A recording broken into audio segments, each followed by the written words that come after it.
Majeshi ya Urusi yamefanya shambulizi kubwa la usiku kwa kutumia makombora na drones dhidi ya Ukraine na kusababisha vifo vya watu 13 katika mji mkuu wa Kyiv, kwa mujibu wa maafisa wa Ukraine.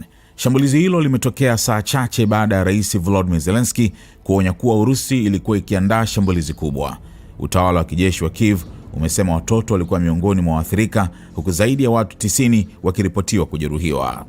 Jeshi la anga la Ukraine limesema Urusi ilirusha zaidi ya makombora 70 na karibu drones 500, huku Kyiv ikiwa shabaha kuu. Mifumo ya ulinzi wa anga iliweza kuzuia makombora na drones nyingi, lakini baadhi yake yalipiga maeneo ya makazi na miundombinu ya kiraia katika sehemu mbalimbali za jiji. Maafisa wamesema uharibifu umeripotiwa katika zaidi ya maeneo 20, yakiwemo majengo ya makazi, nyumba, kituo cha magari ya wagonjwa, hoteli, taasisi ya utafiti na biashara.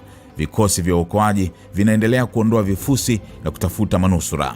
Wakazi wa Kyiv walilazimika kukaa usiku kucha kwenye makazi ya dharura na vituo vya treni za chini ya ardhi wakati milipuko ikitikisa jiji. Moto ulizuka katika maeneo kadhaa, huku wazima moto wakipambana kuuzima katikati ya Kyiv.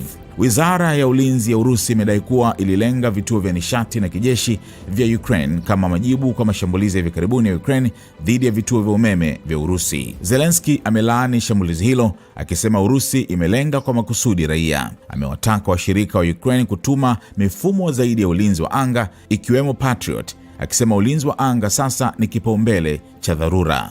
Waziri wa mambo ya nje wa Ukraine, Andriy Sybiha, pia ametaka vikwazo zaidi dhidi ya Urusi, akisema Ukraine inahitaji hatua za vitendo na si maneno ya kulaani pekee.